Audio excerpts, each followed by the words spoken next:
Hey, come on over. Mom's not home till 6, and we're exploring the TV shows, movies, and pop culture media that made us all turn down the volume so our parents wouldn't hear. We're going to build our intimacy literacy and dig into all the weird messages we took from pop culture about sex, relationships, and ourselves. Because, let's be honest, this was all the sex ed we got. Today, we are discussing The Secret Lives of Mormon Wives, specifically episode 4 of season 2, titled The Book of Taboos. I'm joined by the perfect person to discuss this episode with, Veronica Dress. She's a sexuality educator, coach, and intimacy director for theater, and I'm so excited to hear your thoughts on this episode. And I am joined by the person I wish had been the therapist to these couples, Blair Somerville, relationship therapist, and, brilliant mind that would help these folks unpack the things they need to be unpacking. I will confess this was the only episode of this show I have watched. So I am coming at you with less context than perhaps I could have. But I think that's the beauty of reality TV, is that they really set it up so that you can pop in when you need to pop in. And there are enough black and white flashbacks that really give you a sense of the heartache and drama that has been transpiring. I tried watching one episode. I watched the first episode, I suppose, because I saw an ad for it and thought it was going to be more of a documentary style in the vein of like The Way Down and Lula Rich and White Hot and, things like that. And when I realized it was a reality TV show, I dipped out. Okay. Are you anti-reality TV? No, I love reality TV. I love a Singles Inferno. We should talk about Singles Inferno at some point, by the by. I love reality TV. I used to be so obsessed with like Flavor of Love, Rock of Love, all those spinoffs. It just wasn't what I was looking for at the time. And going in expecting a documentary is just very tonally different from what I was receiving. Yes, from the show. That's fair. Mm-hmm. I believe that was my experience as well, actually. I don't think I have even seen a full episode. I think I saw the beginning of Secret Lives of Mormon Wives and was like, oh, this is reality TV. I thought we were getting a doc. So for those who maybe are in our camp or just, to set the scene for all of us, from what I understand, this show began when a Utah influencer who is Taylor in the group, went viral back in 2022 for revealing that she and her husband had been, quote unquote, soft swinging with other Mormon couples. What that means for those of you not in the biz, and also for those of us in the biz, because I'm confused. I was like soft swinging it. Right. Well, actually, what would you, if you had to guess what soft swinging is, what would you say? If I'm going to guess, soft swinging makes me think of softcore porn, which makes me think that it's like swinging without having sex with other people's partners. So maybe more like making out or like striptease sort of things. That would be my guess. Yeah. So I think that it's a bit of that. From what I found in my internet research was that it was folks who only engaged in sexual activities and physical intimacy with their partners, but they were all in close physical proximity to each other while they did it. So it's almost like if you went to an orgy, but everybody stayed with their one other partner, but just were doing those things in the same room together. So kind of like a play party, but like a bubbled play party almost. Yeah. Yes. Mm-hmm. So that is what has been happening, I guess, or what Taylor named is happening back in 2022. And the show kind of picks up a few months after that as she and her other friends that they call Momtok, which is what it sounds like. They're other Mormon moms who are, conventionally, aesthetically, white lady Pinterest mom 2025 vibe women. So everyone's very, very thin with very blonde, balayaged beach wave hair that we find out is all extensions from the same woman. So it literally is the same hair on everybody's head. The color scheme of the whole show, I would say, is beige. Everything is beige. I was watching, I was like, not a single one of these homes has any personality. Everything is new build cream color. Yes. The whole thing. Which is also, as an aside, very the Newlyweds with Jessica Simpson back in the day. Everything was.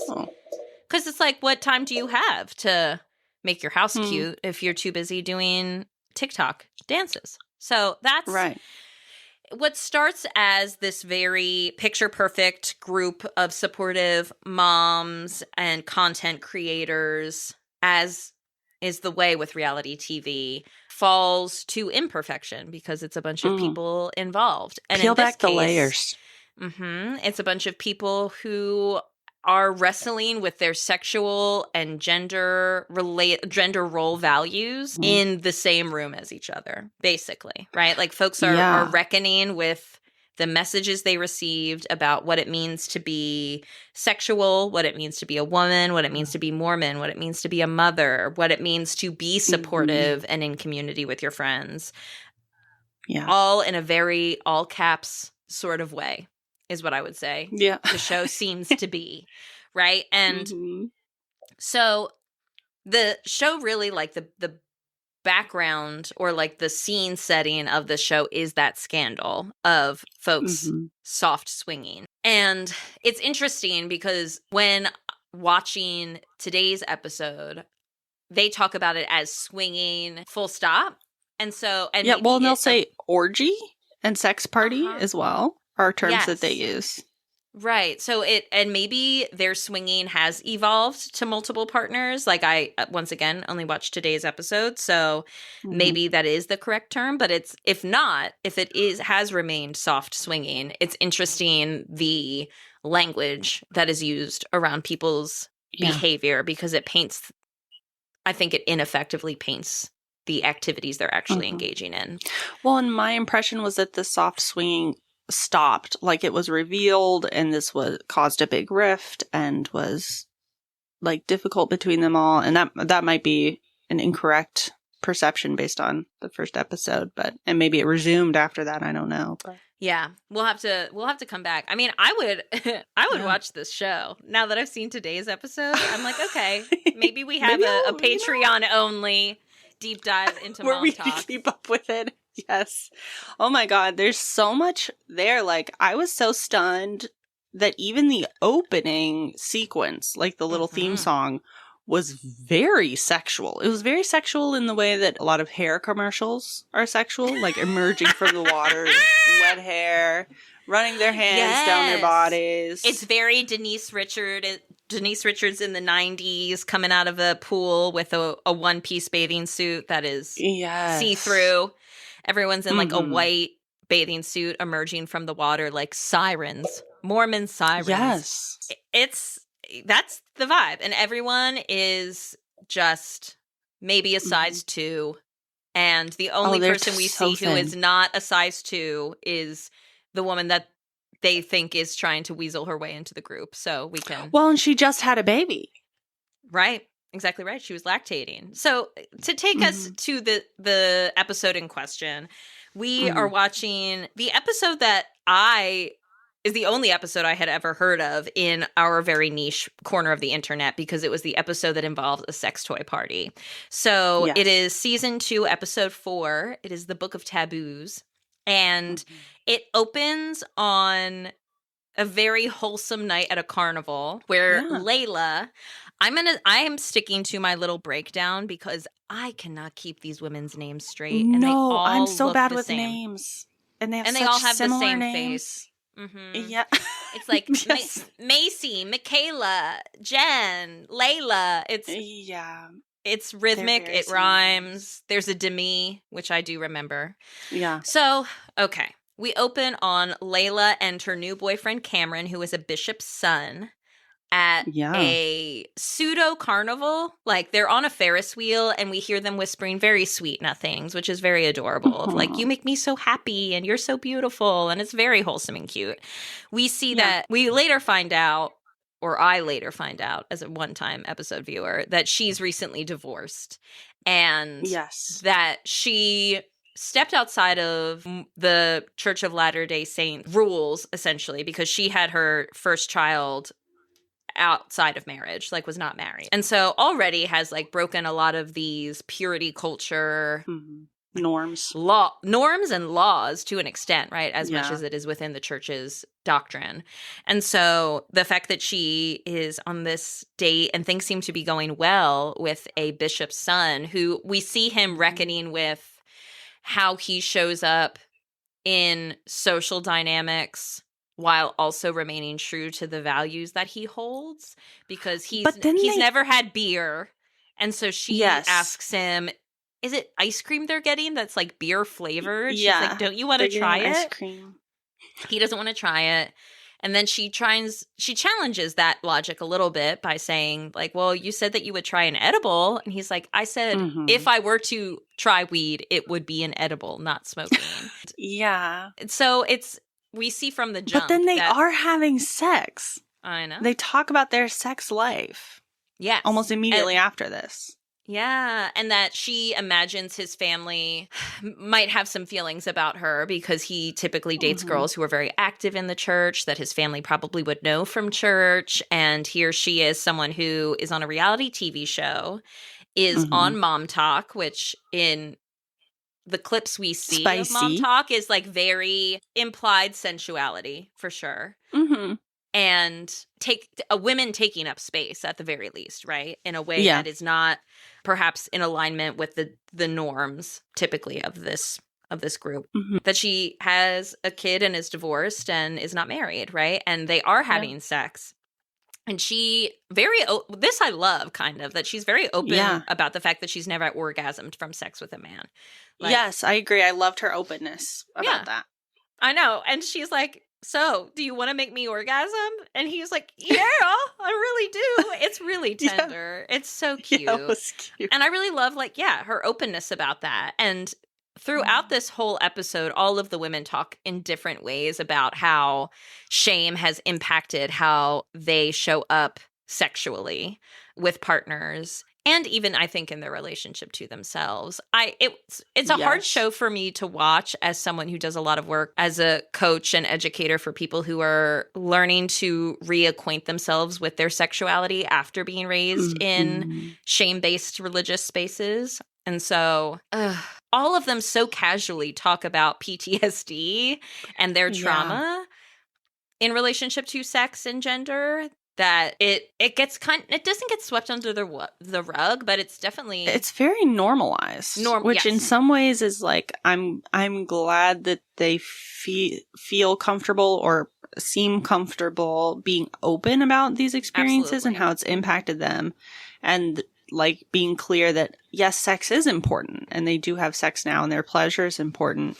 But I also, you're right, there is something a little I don't know if wistful, sad, that it needs to be normalized in that regard, or that they can just kind of toss out there that like, I have all these problems. Like, I think it was Taylor at the lunch with her friends saying like, that was really heartbreaking for me, saying how broken she feels and how her brain doesn't work, basically, because she has trauma and she's trying to work on it in therapy, but she is really frustrated with being at an work in progress stage. Yeah, because I think a trope of reality TV, or at least this specific subgenre of reality TV, which is the main characters constantly out at a brunch or gathering in relationship with each other, telling each other what to do. It's very much in the canon of like Real Housewives of New York, Jersey, Atlanta. Yes, and the telling each other what to do was very strong in that. Yes. And I think in some ways I understand how much simpler it is to see people who are in very similar situations to you, especially for this group, and the temptation to be like, well, I see what you should be doing, but like, don't tell me what I should be doing, right? And I think it's very human across the board, but the stakes feel really high in this show. Yeah. Well, you're televised the whole time. Yeah. I mean, my God, I can only imagine if my personal problems were televised, it would feel way higher stakes. And all of these women are in different stages of relationship with other men who are all Mormon in some capacity, it seems like.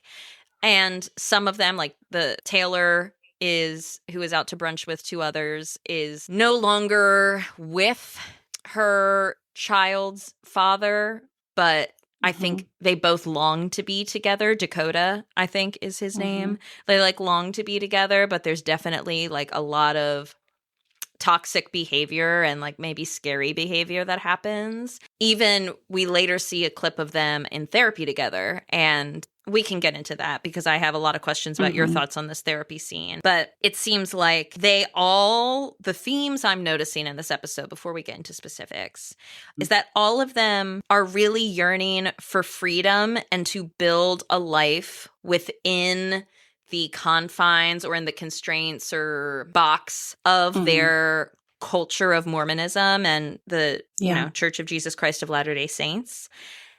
And also trying to reconcile that and square it with their desire for autonomy and freedom and desire and sensuality. And I think that they are all struggling to find that place for themselves, and along the way really bumping up into one another because it's all a sore spot for everybody.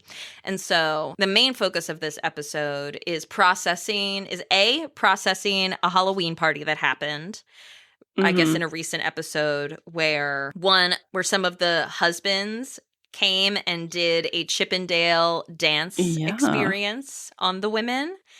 And not all of the women knew it was happening or didn't know the extent to which this dancing would be happening. Yeah. And then at least one of the husbands, who was not a participant and self-identifies as very traditional, was not told about it and felt really disrespected by both the men as well as his wife. And so that's one focus, I think, of this episode, followed by having a sex toy party to try and help Layla learn how to have an orgasm with a partner. Yeah.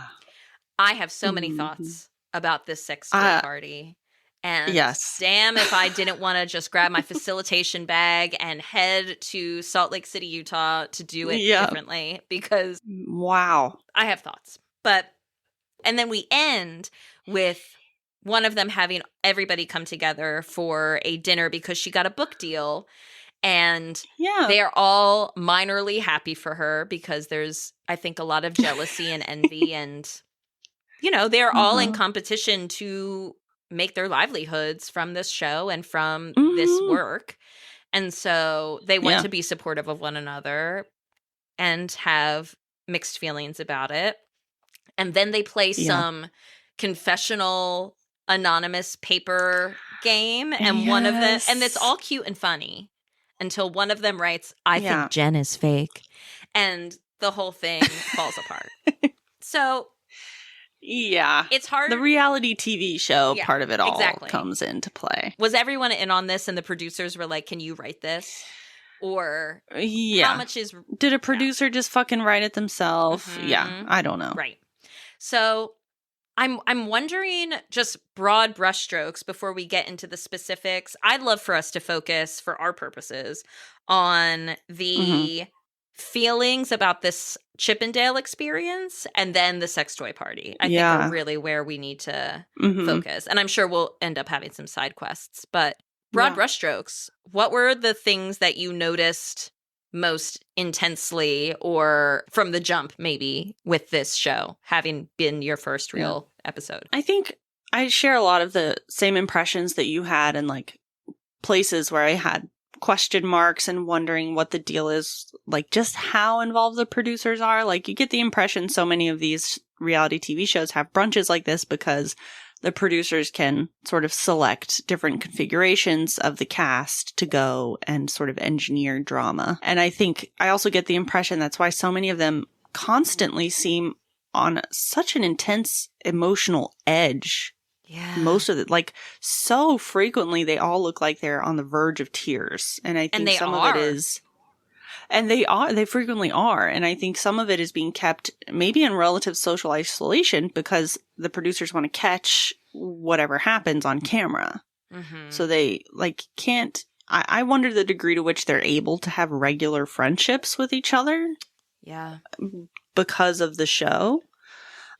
Like I said, some of the things Taylor said about the shame that she works through in therapy, I was a little confused because it sounded like she was saying she had an individual therapist, she had a psychiatrist who is maybe the same person who's going to do the couples counseling. Yes. So this was the same therapist that it's just her regular therapist, but I think they had a one-off couples or session that he could come to. Oh, okay. Okay. I thought what was really interesting to me when they showed that was that the therapist was not visible and their voice was not visible or audible. It was just clips of the two cast members reacting or engaging things they said. So that was really interesting to me. But yeah, like you're saying, I see a lot of the same theme of so many of the women on the show struggling with the tension between feeling maybe how they're supposed to experience and perform sexuality and how they would like to experience and embody sexuality, and feeling that those are often at odds and not being very sure what's okay to do. Yeah. And how to resolve that tension seemed certainly clear at the sex toy party / breaking the taboo party / educational experience thing that happened. Yeah.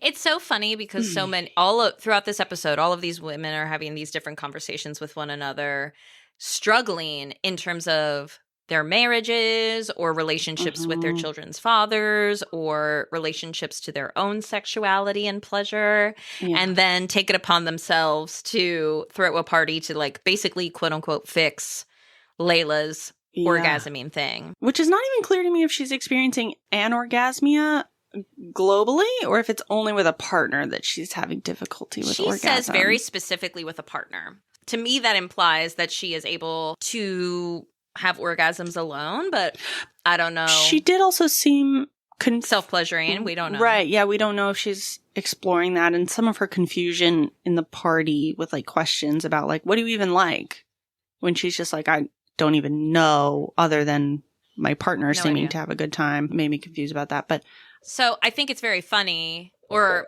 not funny, haha, but interesting in that they are all privately really struggling with all of these things, right? Whether it is one of them is pregnant and hasn't told anybody because her relationship or her marriage is pretty fraught, especially after this Halloween party, because her husband was not there and he was not told ahead of time about this quote unquote prank where the guys dress as Chippendale dancers and dance up on the women. And it seems so she's in this isolation. And then we have other folks who I think are just really in a lot of, I don't know. It struck me as a show where people are in a lot of emotional pain and are doing their best to try and save face. And maybe some of that pressure. And it's at odds a little bit with how they will talk about Momtok as a very uplifting, supportive place where women feel like they can take up space. Yeah. And maybe this is just an example of the ways that those spaces are always complicated, whether it's a community organizing group or Momtok, right? Things can be created with the hope of doing something that's truly helpful or supportive or a good thing. And when you have people who are trying to unlearn or challenge or reorient their relationship with these systems, healing in community is messy and complicated. They very explicitly get together with the intention to have these conversations, probably because the show tells them to. Yeah.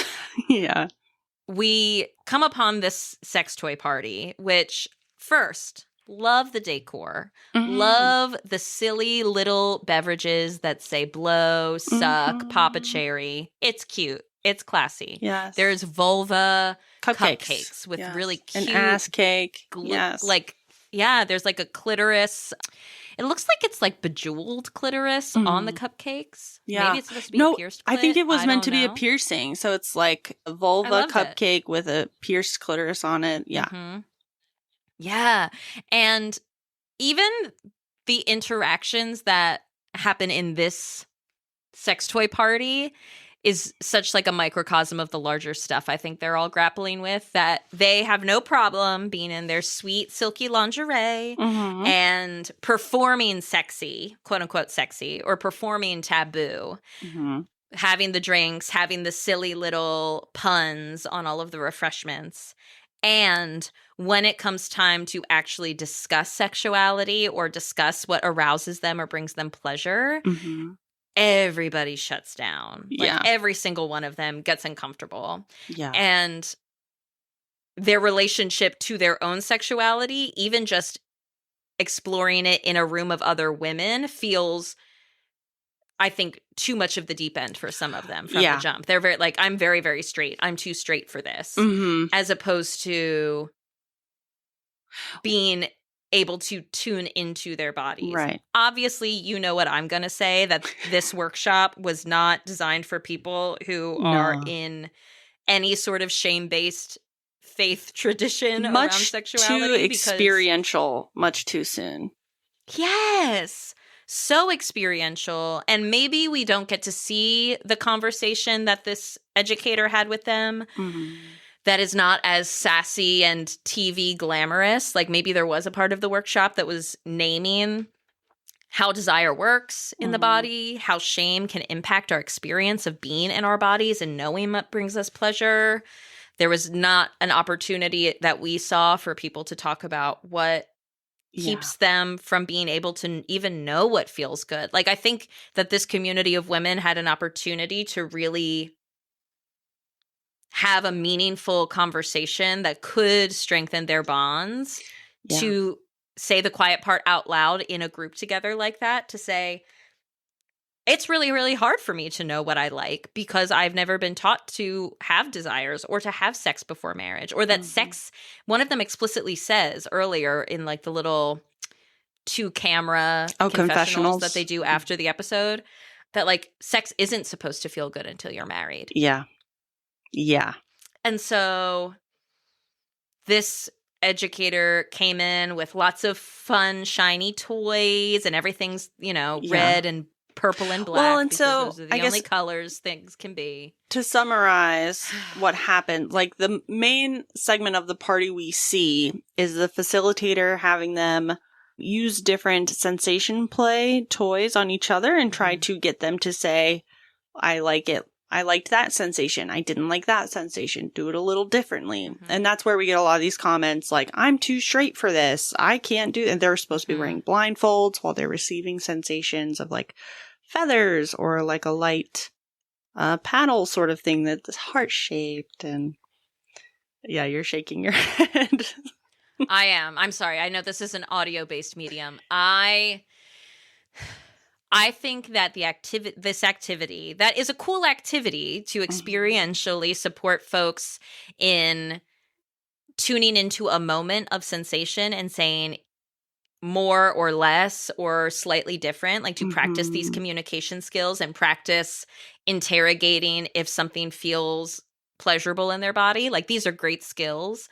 And for a group like this, that is week 4 or 5 of meeting. That is not where we start. Like it feels like they all just jumped into the deep end, and without having this kind of space created.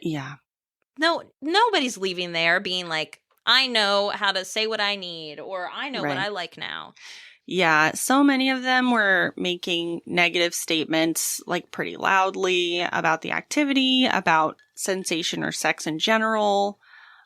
And then toward the end, they also did this thing where they had like an inflatable sort of sex furniture thing that they put Layla on, and then the facilitator was trying to like do this activity, like demonstrating it for everyone on Layla.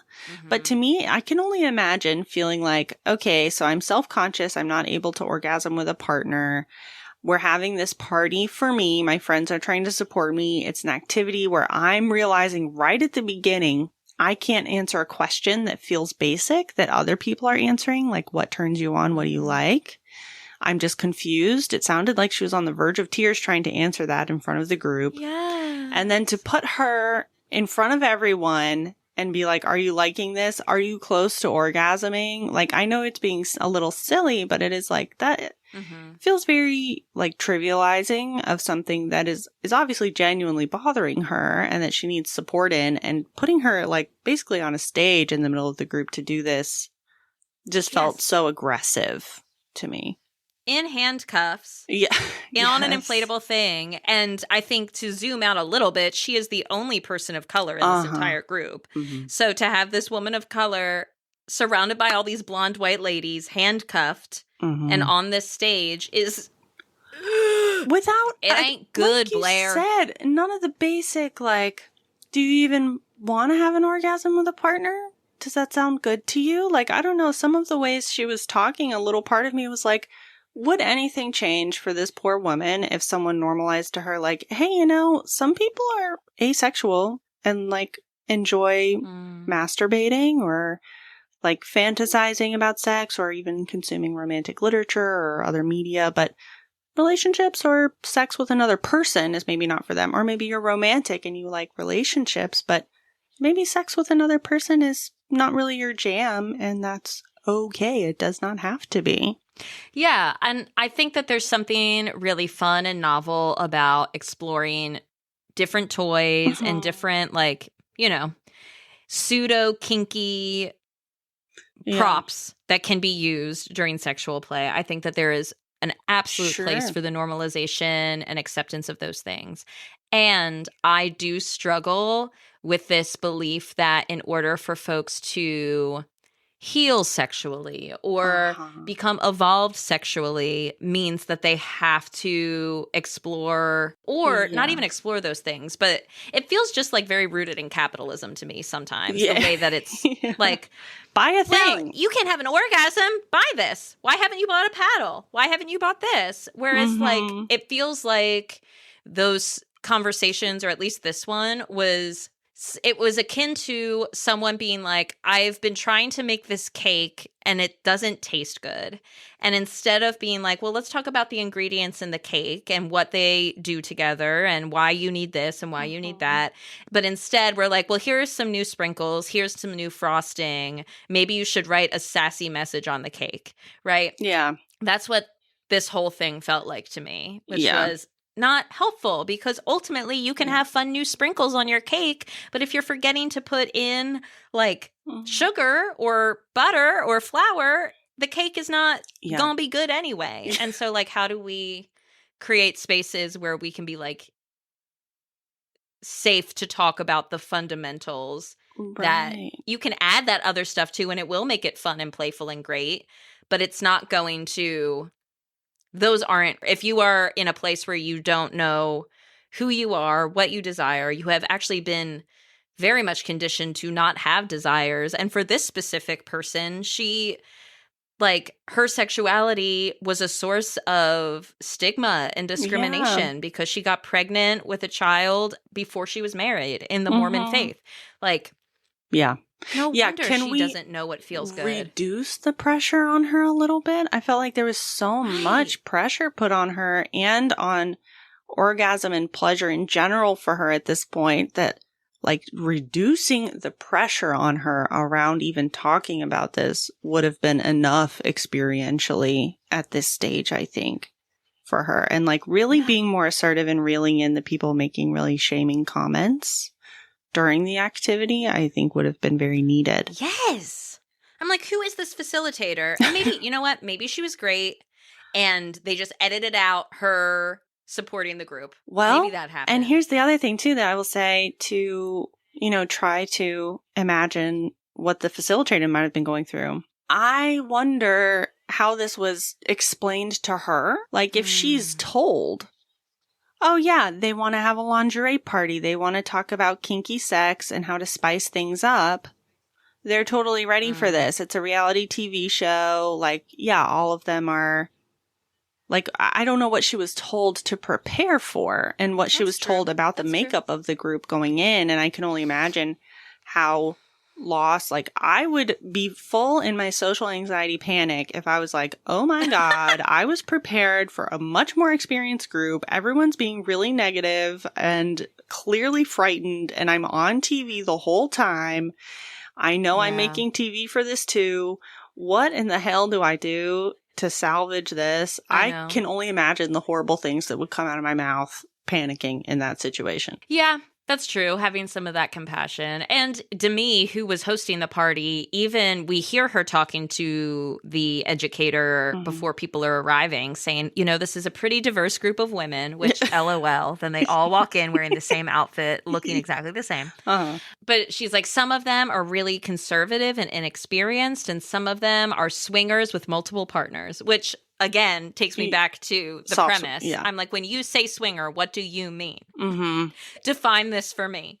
It's hard to decouple from the way that I think about and move through the world in this work, right? That I'm like, my instinct is always to ask people to define what things mean to them, because folks do use these terms really loosely. And I think for folks who are literally on a reality show, they are going to use the most scandalous term for whatever the thing is. And they'll only show us the most exciting and controversial clip of it. I know. I want to find this educator and ask what really happened. I know. That's my main takeaway. The reality, and I'm so curious, I feel like if we were to have a whole, like, Patreon exclusive just following the show that's about the show, I would want our friend Andrew to be on it, because he is a sex therapist for folks in Salt Lake City, Utah. And like, this is a community that he works with a lot, because I think this group of women do a stellar job of acknowledging the ways that they've been harmed by the church. And sometimes the ways that we process our trauma is through making light of it or mentioning it in offhanded ways, because that's the only way we can engage with that. So like, I have such compassion for that. And it is hard for me to watch specifically the sex toy party and not just want to pull my hair out. I just want, people are saying ooh to other people's things that arouse them. Like one of them was like, oh, I love dirty talk. And this other girl immediately is like, I hate dirty talk. Yes. The facilitator in me is like, do not yuck other people's yum. This is how we are not going to behave in this space. No, we're not doing that. Because it's really brave to say what arouses you, especially on TV, especially surrounded by people that you have a past history of drama with, and especially around sex in a culture that has told you to never have it, except if you're married, and then have a lot of it, and then take all your kids to church every year, and then send them on their mission trip. Like, no. Flips table. Yeah, I know. There were two people who were especially negative, and I did feel very frustrated that they weren't being reeled in.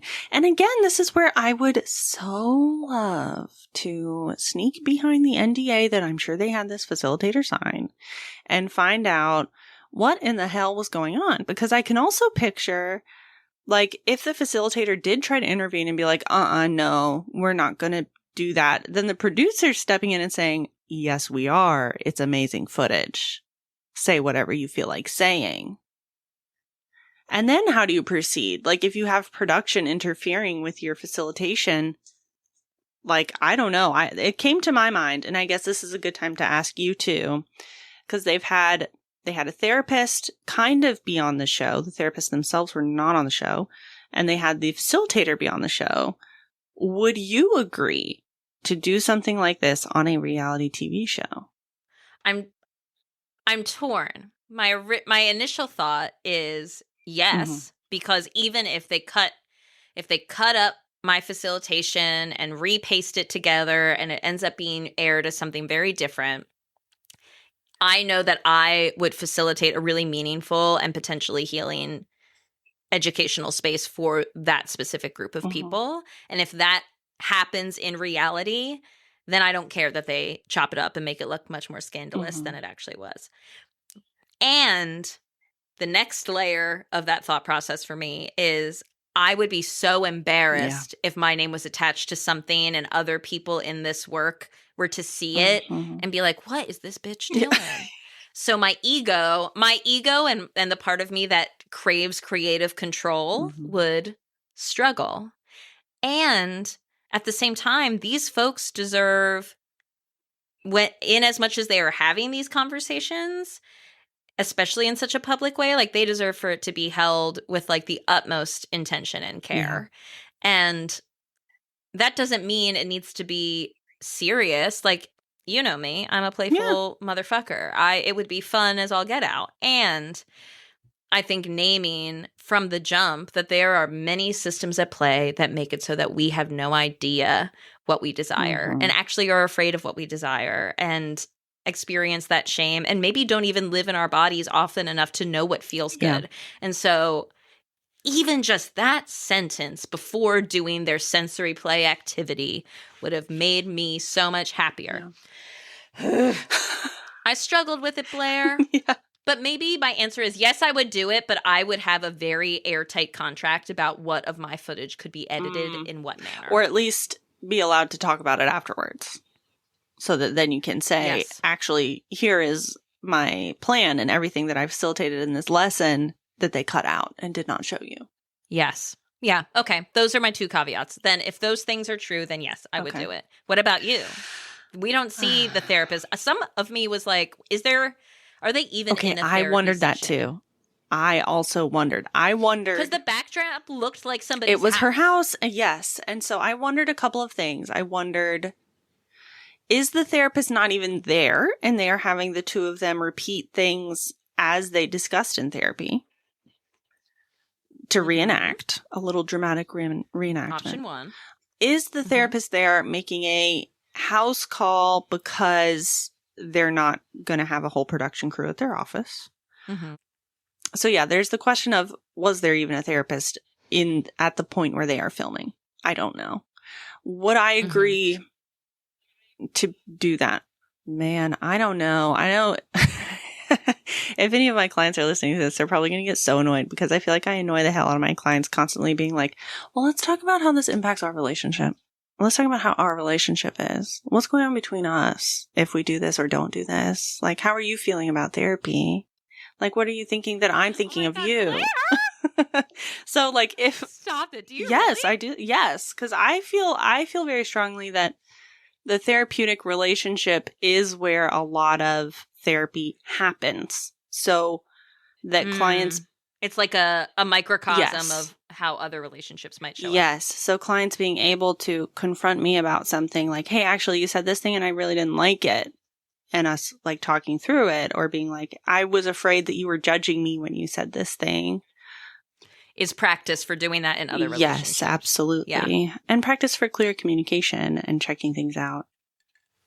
So I exhaust them by also doing this. Like, okay, well, so if this were to happen, like if, I run into you at the grocery store, I'm going to go, my default is full FBI. I don't know you. I have an alter ego. We've never met before.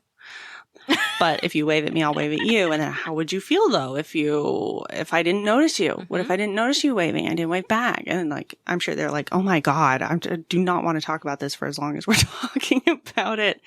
But I would have exhausted the hell out of Taylor, I'm sure, talking about, okay, why do you want to have this televised? What does that do for you? Does it help you? Does it hurt you? What does that do for your process? What does it do for you for me to be a part of that? Like, what's the importance for you about this? Like, why do you want me to be involved in this? And like, what does it mean? Will I see a different part of you? Even just including your partner. Right. When you're individual therapist and you want to bring a partner or a family member in for a session or a couple of sessions to talk through something, to me, even just for that, there's quite a bit of lead up of like, okay, well, what is our plan? What did you want to get to talk through? How can I support you in saying what you need to say? Like, how do we preserve our relationship while I'm also trying to support you with this other person? And maybe that will make you feel like I'm ganging up on you, perchance. So, perchance. I've exhausted you, I'm sure. It sounds like your answer would be no. Everything I know of you is that you have the showbiz bug and when it comes to your professional therapeutic life, you are very protective of that privacy. Yeah, I think the only way I would say yes would be, it would have to be in the same manner where like I'm not on the screen. You don't hear what I say. Yeah. I'm not visible. My office isn't in the screen. It's you and your partner. And I'm sure, irritated you very much talking through why we're doing this in the first place and if it's even helpful for you. Probably it's a no. Yeah. Unless they offer me $10 million, because then the good I can do with the $10 million, and then it's, probably. Yeah, I don't make a whole lot of money out here, Veronica. For sure. So I'm trying to be real with you. I could probably be bribed into being on a reality TV show. Sure. Same. Yeah. Well, yeah. To this end, I wonder. We came up in kind of the height of, like, the golden age of reality TV. I would almost say, right, when we were growing up, like the Real World had happened a half generation before us, like it had already been happening, but we came up in that era of Newlyweds, America's Next Top Model, Wife Swap. Oh my God. Trading Spaces, baby. Spaces, Extreme Home Makeover, Move, that, Bus. Exactly. Like all of these different kinds of reality TV shows were happening all around us. And we didn't have quite the media literacy that perhaps we have around it now. And so I wonder if we were to be high school aged us watching Secret Lives of Mormon Wives now, what do you think our takeaways would be about sexuality and marriage and relationships from this episode? I mean, I think even being an adult, if I didn't have as much intentional education and thought around sexuality, relationships, gender, I think this all would have seemed very straightforward to me. Like, yeah, okay, she's having trouble orgasming with her male partner. Makes sense. And yeah, okay, so the way that you address that is you spice it up. I think I probably would have felt impressed. I would have been like, wow, they're so open together. That's crazy. I can't believe it. Like, Yeah, I think I could see that. Yeah. I think something that this show reinforces in a way that kind of infuriates me, and I don't know if childhood Veronica would have been infuriated by this yet or would have just clocked it. This very, I mean, I will speak from the spaces I know, like very Christian, white, heterosexual dynamic, this narrative like marriage is hard, y'all. Marriage is so hard. Marriage is hard, right? Like, how many times have you heard a very well-meaning white Christian woman say that? Yeah. And I think what I have come to believe and what I often say with clients and just like out in the world is like, relationships can be really challenging. Any relationship can make you face yourself and can bring up hard things. And relationships can be challenging, but it shouldn't feel like full-time work. Like, if it is more a source of angst and hardship and heartbreak and a lack of safety than it is joy and support, then maybe that isn't a marriage to be in. Yeah. And I know that that is very, general, broad brushstroke statement, but I think something that I know, at least in the queer community, I feel like a lot of us are like, what are you talking about? Like, my partner is my best bud. Yeah. Like, your marriage shouldn't be like, it sounds like y'all are like living with a stranger. Yeah. And in many ways they are in this show. And so I think that it really reinforces that dynamic of like, wow, everyone just kind of hates their partner or doesn't know them at all or feels so like their foundation is so unstable that one wrong step could be quicksand is very much the message I would have gotten, as well as like feeling intimidated by the whips and the sensory play as a anxious, closeted even to herself Catholic child. I would have been like, I should change the channel. I would self-censor it probably and not even watch it. Yeah, see, I would have been very intrigued. Like, okay, interesting. What's going on here? I think you're right, though. I think that's a good point. When people say, like, marriage is hard or relationships are hard work, it takes work to make it good. Like, I think there's... It does take intention. It takes yeah, intention, sure. and I think the way you said it, too, it might make you face yourself. I think we... Sort of like a workout, my able body example is like a workout does feel like work. Like it's hard to lift weights or to run or to do whatever kind of movement to stretch, but it should not be painful. Like if you are feeling a sharp pain while you are exercising or stretching, you don't power through. You like pause and stop and assess what's happening. And the same is true. Like I think a relationship can be very challenging.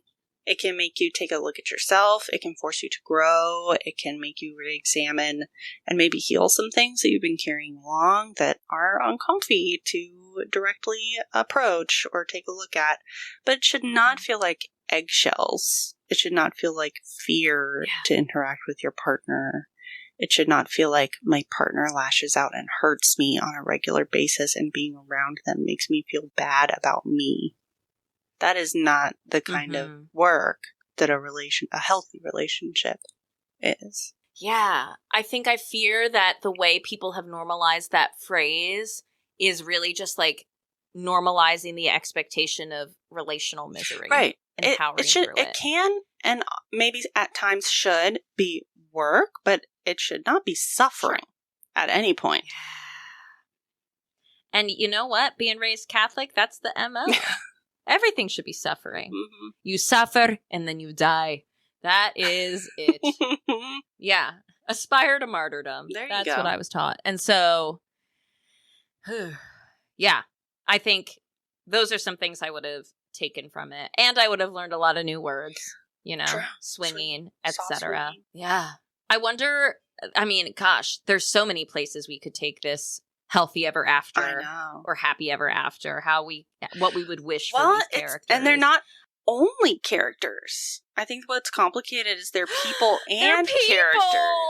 Like they're sort of playing a character that's edited for reality TV and they're also real people. So I guess, what I would think is knowing that these are real people, what would you wish for them after this episode, especially after having attended this like group facilitation event?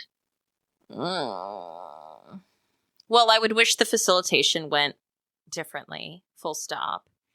And I love that some of them are in therapy. That's very exciting to me. And I know that that's very like Western white people colonial mindset to be like, therapy is the answer to everything. And I think in this instance, it seems like there's some like deep trauma and healing that folks need support with. So I'm glad that folks are at least normalizing therapy in general is great. And I think I would want each of these humans individually to have a space where they can, without pressure or agenda, like turn over the puzzle pieces of their sexual and spiritual values and be curious and be like, does this feel like the me I am becoming and want to become? Because a lot of the pain and struggle I am seeing in even just this one episode is that of people trying desperately to stay in their identity and community of their faith tradition, at least in some way, right? Like a lot of them are able to say like, I'm not that church girl anymore, but I am a part of this community. And just having some space to figure out if that doesn't quite feel like you, what would make building your own sexual ethic look like, and feeling an authenticity and a strong foundation in that. Because I think that will make the parts of your relationships that feel hard have a compass. And it seems like these folks are out here with no compass or like a map that their grandpa made. Yeah, that's a good way to put it. They just have this old-ass map that their grandpa made for a place that they probably not even are in anymore.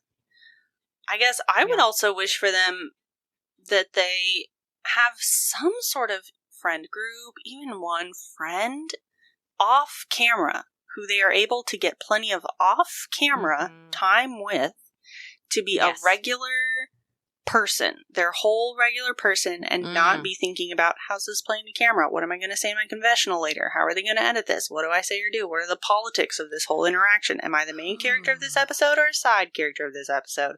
I hope that they have at least one place where they don't have to do that and can just be a regular person. And I also hope that each one of them who attended that group event contact you for one-on-one to start working through some of their sexual internalized messages, period culture stuff. Yeah, so that they can reach, like you said, turn over those puzzle pieces and think about the person they're becoming and if that's authentically them and where they want to go. And maybe learn how desire works. Yes. Start there. What is desire? How does it work? Buy everyone a copy of Come As You Are as a beginner, and then we can complicate it from there. You know, look at that. Oh my God. It's almost 6, Veronica. That means our show it actually has come to an end. And join us next time. We're going to be talking about She's All That. 90s movie. That. Gosh, yeah. Grab your Walkman. Grab your Skip It. Grab your Spice Girls VHS and join us for a 90s moment in time. It will be delightful. Yeah, we'll see you then. All right. Bye. Chat with you on AIM Instant Messenger later once my mom's home. I have to send my away message. Bye. Thank you so much for joining us today on Mom's Not Home Till 6. Leave us a rating or review on Spotify, Apple Podcasts, or wherever you found us. Pitch us your alternate ending or send suggestions to momsnothometill6@gmail.com, spelled with no punctuation and the numeral 6. You can find more from us by following us on Instagram at momsnothometil6 or on Blue Sky at momsnothome. Find more from Veronica by following her on Instagram at The Dress Rehearsal, or support the podcast financially on Patreon at The Dress Rehearsal. We'd like to extend our gratitude to the queer and trans communities, past and present, who've made it possible to be the people we are today, and to you for listening. Now be sure to change that TV channel back to something appropriate before Mom gets home, and we'll catch you next time.